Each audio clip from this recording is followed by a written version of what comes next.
สวัสดีครับสวัสดีมาทำไมล่ะผมมาสมัครเป็นนักร้องครับร้องแนวไหนอ่ะ10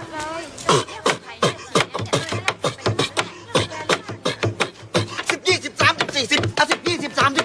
10 20 30 40 10 20 30 40 ผมมีบัตรเงินผมมีบัตรทองผมมีบัตรรับรองผมมีบัตร30 10 20 30 40 10 20 30 40ผมเตะไซก้อยผมเตะไซโคงผมเตะลูกโด่งผมเตะลูกชิป10 20 30 40 10 20 30 40ผมชอบรูดเพชรผมชอบรูดพลอยผมชอบรูดสร้อยผมไม่ชอบรูดซิป10 20 30 40 10 20 30 40ผมชอบขึ้นรถผมชอบขึ้นเรือผมชอบขึ้นเหนือผมชอบขึ้นลิฟต์10 20 30 40 10 20 30 40ผมชอบลงรถผมชอบลงเรือผมชอบลงเหนือผมไม่ชอบลงลิฟต์10 20 30 40 10 20 30 40ผมชอบออกรถผมชอบออกเรือผมชอบออกเหนือผมไม่ชอบออกลิฟต์10 20 30 40 10 20 30 40ผมช่วยคนจนผมช่วยคนรวยช่วยกูด้วยกูติดอยู่ในลิฟต์